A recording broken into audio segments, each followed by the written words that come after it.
Okay, so where oh where has the day gone?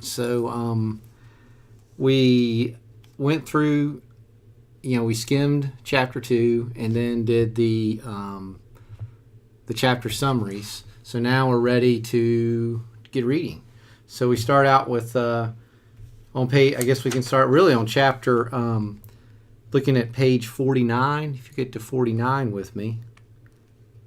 Just kind of going through this prenatal development. We've got genes and chromosomes, genetic and chromosomal abnormalities from genotype to phenotype. Then you can kind of almost think about, remember, like the genotype, that was something with the the mom and the dad give the trait as far as like from biology. And then phenotype is, I guess, how the environment or whatever, where the person gets it or not or something. So not sure about that. Don't quote me on that. But and then you're looking at stages of prenatal development. Remember, that was the figure that we had as far as those different. And again, I think there were three, and then those got, and then there's a lot more to that. Fetal, I think, was the last one. Embryo or something. So that. We'll go back over that, of course. And the environmental effects on prenatal development. Those were those. I don't even know. Is it teratogens? Teratogens. Those are the things like smoking and different things that can affect the birth. And we showed. And then there's that also that slide that had a bunch of things on it as far as what drug actually caused what disorder type thing. And of course the high risk infants as well. And then the next one's brain development, and then we're thinking about changes in the brain. That's that plasticity that we talked about. And then of course brain development and experience. So and then of course the brain organization and specialization. That's the different parts of the brain, and then the different parts of the brain caused people to do things. Like for instance, if you have a slow left dorsal bilateral frontal cortex thing, lobe or something. It's basically the gyrus, I think, what it is. But anyway, that's the thing that does off and on. That's the go or no go. And when that slows down, the person will tend to make decisions without thinking about it as quick. And if it's faster, people that have that, again, they'll show on an MRI machine, it's like red, where it's getting used. Those people tend to make decisions a little bit better. Top down, bottom up brain processing that we'll talk about later. And then we've got the perceptual development, visual, auditory, taste, smell, touch, and then the implications for educators. And that would be something to really know about, since this is for educators, this class. So anything that's that the book, and we want you, and we want you to know, we want to quiz you on that. So and then I think it stopped at motor development. But anyway, characteristics of children with exceptional needs. We talked about then it's listed the learning disabilities, the attention, ADHD, protective factors with children with high incident disabilities, low prevalence disabilities. And then I think that's all we really need to worry about. Like I said, but again, the exam is going to definitely have some questions on this part that we didn't go over. And I guess the thing about it's probably pretty nice, because like I said, it is a really long chapter. So just doing the 25 or so pages, I think there's like another 40 or so to prepare for. But so now we're at 50. When you see these, like the top of 50, I'm looking. Lisa's weight began to escalate at 7 years of age when her parents separated. These are iffy. I mean, I think a lot of times either the professors, they're going to use them or not. It's generally like sometimes not, sometimes yes type thing, if that makes sense. Usually if like some professors, there'll be one of these in every single quiz, and then sometimes there won't be. There's never one. The whole the whole semester. So then we're. But again, it's very important when you teach psychology or you're teaching something to your students. Something to remember is you want to go specific to general. You rarely want to go general to specific, okay? Because what happens is if you go general, so you're just talking theory this, theory that, theory this, theory that, most students, they can't connect the dots, okay? So what you need to do is connect the dots for them, and then you kind of tell a story, and then from that point, then you throw the general, the theory, and then then that's when insight, and that's when it says that aha moment.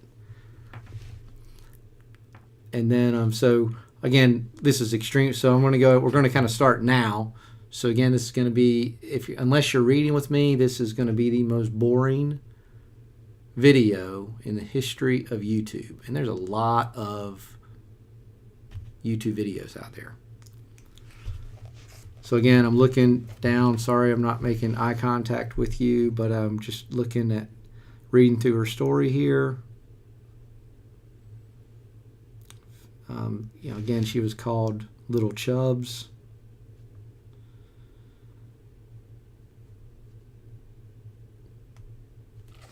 And again, she found a fit. She found a fit with a group. So again, people want to be. They always want to be. They want to fit in. Whether they're at a supermax prison or just at middle school.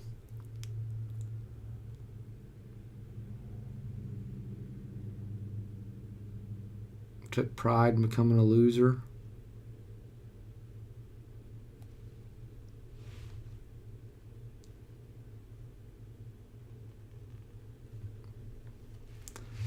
So again, you're reading that, probably not really making so much sense right now, but hopefully the book's gonna help that make sense.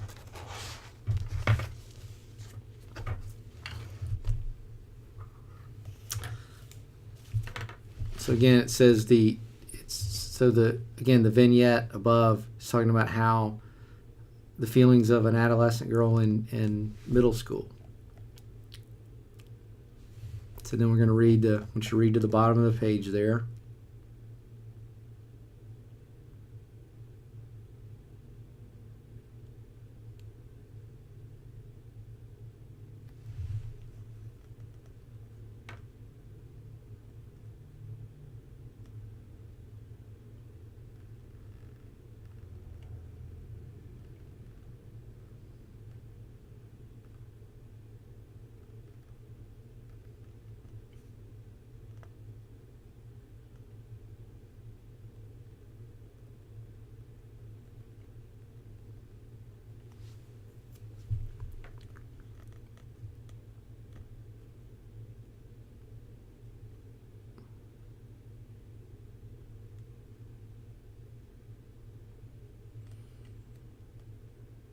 Okay, so let's look at this second paragraph. I mean, boom, here's some questions right here. I mean, it talks about how does heredity influence a child's development? Why are boys more likely to develop inherited diseases or disorders? How does the brain develop? When can a child hold a pencil or hit a ball like an adult? When do young people begin puberty? How can parents and teachers help support young people as they make this transition into adolescence? So if it were me, I'd go ahead and hit pause and just list those questions. Again, I think those are definitely going to be some things that would be quiz material. And again, I just think stuff that would be really important to know.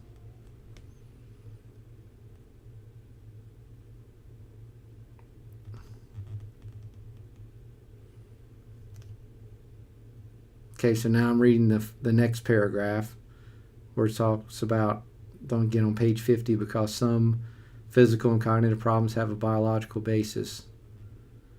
So it's going to talk about heredity.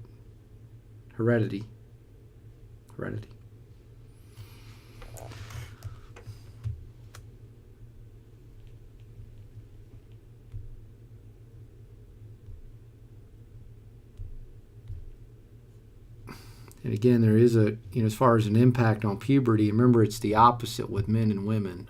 If a male starts puberty earlier, that's testosterone's going to happen there. That's really good because he's going to excel in sports, and then just he'll have facial hair, he'll look older, that type thing. And then it's the opposite for women. If they start their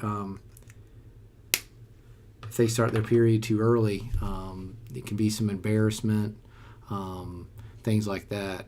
Maybe I think that's the word. It's been a while since I think that was the. We'll go over that. I'm sorry if I misspoke on that.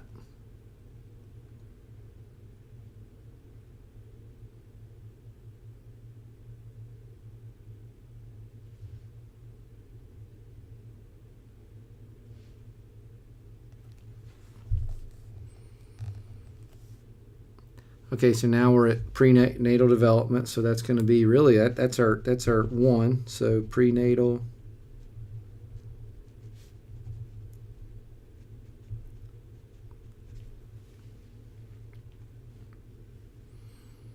And again, we talked about this in the summary. So we've got that prenatal development period. And again, that was one of the things that was of those questions on the paragraph on page 50. That's one of the things that was talking about, those stages.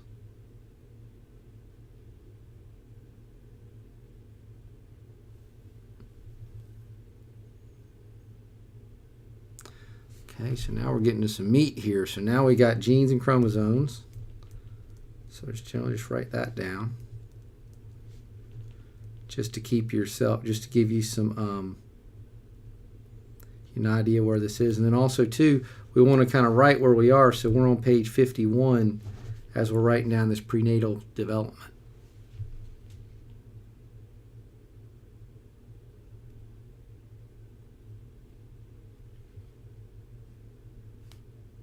Again, so definitely want to know the definition of a human zygote.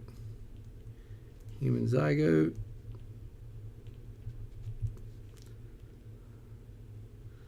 So that is a cell formed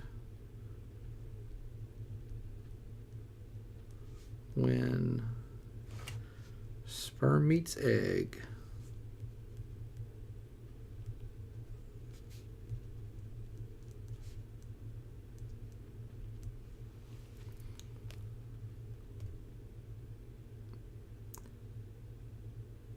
So the chromosomes, remember there's 23 and 23.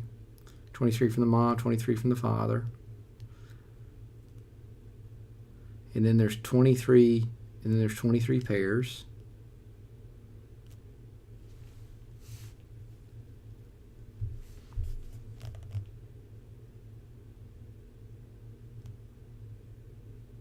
Okay. It's pretty technical in here. So again, we're talking about DNA. So again, that would be something. We've got a lot of people in the class that are, men like FBI or like forensic psychology. So again, to keep everybody interested. Sometimes I'd like to try to. I would want to like throw something about DNA, anything that they could relate to help them, or you if you're that person, right? So the DNA, that's that double helix.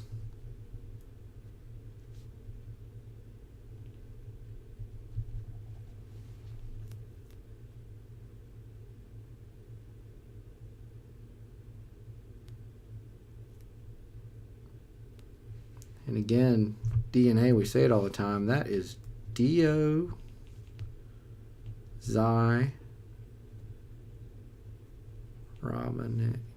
ribonucleic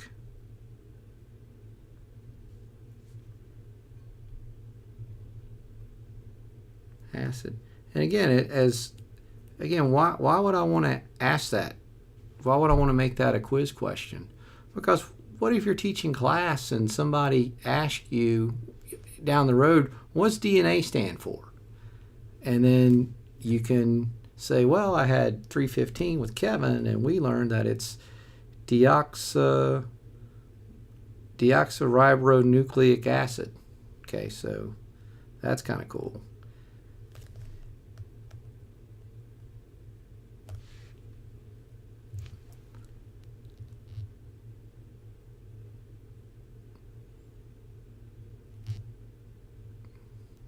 And then you're seeing the genes 20 to 25,000.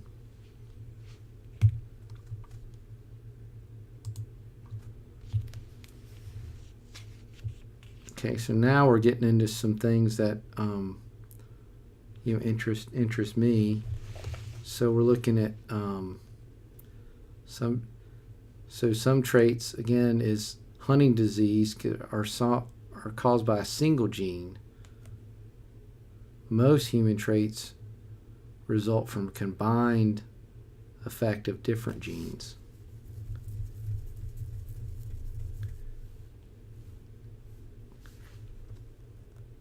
So I'm writing down polygenetic traits.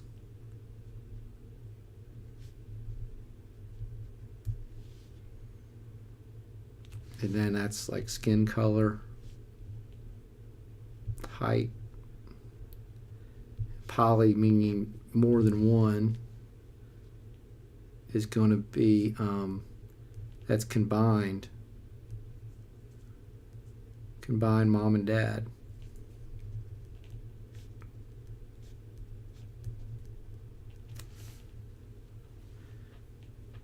But then it says some genes, their genetic directions are masked by the genes of the other parent. For example, a child who inherits a gene for blonde hair and one parent of brown hair gene from another parent will have brown hair. In this case, that trait is not expressed because you've got the dominant gene and the recessive gene. So, again, notice recessive is in italics. So recessive, blonde hair. Blue eyes is another recessive gene. And again, not to say that if you've got, sometimes you'll have, because generally, if somebody has brown eyes and they marry someone with blue eyes, the child's going to have brown eyes, right? Pretty much it's got to be blue and blue to guarantee, they're going to likely to have blue, but then there's, the outliers and things. So a lot of, but just, kind of in general.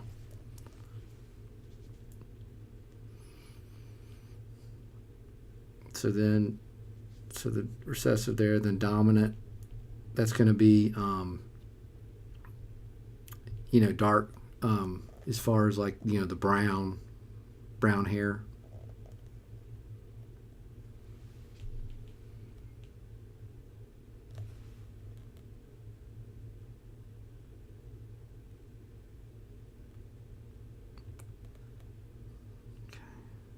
So dominant genes are curly hair, color vision, and farsightedness. Again, tough seeing far away. So,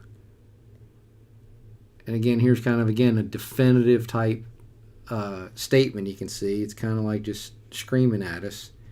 A child's sex is determined by the 23rd chromosomes, which are known as the sex chromosomes. Males have two types of sex chromosomes, an X and a Y, and then the females, remember, they have the two X's.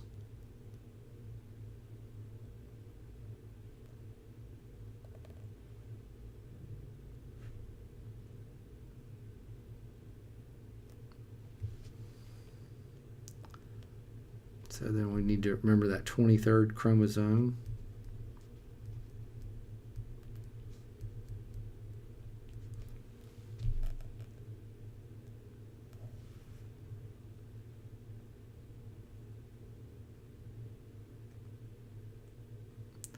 then we go into the next paragraph.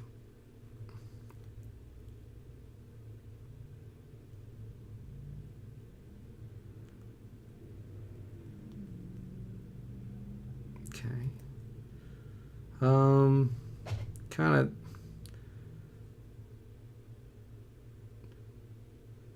I guess that's pretty interesting. So approximately 160 males are conceived for every 100 females. However, only 105 boys for 100 girls are born. Some theorists speculate that females may be better equipped than males to survive the process of prenatal development. Wow. That's 55. I mean, that's 55 boys.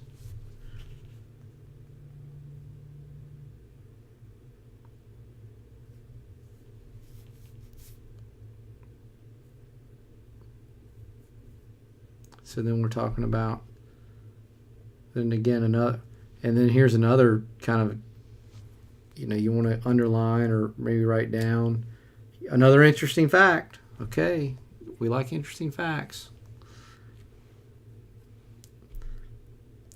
The recessive genes are carried on the sex chromosome. It's some of them are. It's called they're called sex-linked characteristics.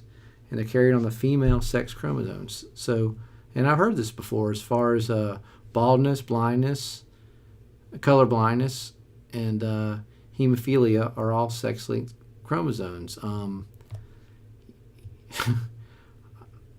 Too much information, but again, I think it'll help you remember. My grandfather, at the age of 80, was in his grave, in the open casket, and I mean his hair was at least this thick at that age, and I thanked him for his hair.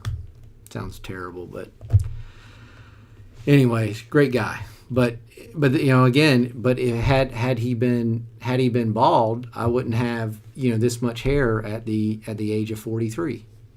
So that's again just helping. Just trying to help you remember. So me being a male, my mom's dad in the casket, that much hair. I mean, straight across. Not even, hadn't even thought about losing any hair. And not that it's wrong if you are losing your hair. So.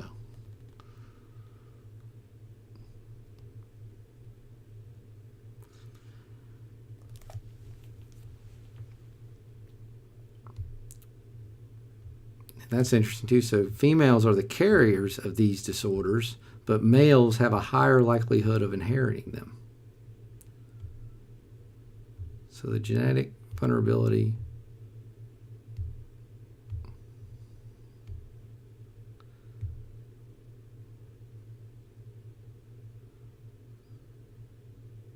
So you kind of see that's some major stuff in there. I could be here all day. So again, you can kind of see where I guarantee we're probably at. I just know that I've used a certain amount of memory. No, I'm at 23 minutes, and sure enough, you can kind of see where I'm kind of done. So let's take 5 minutes, and we will get back. Okay.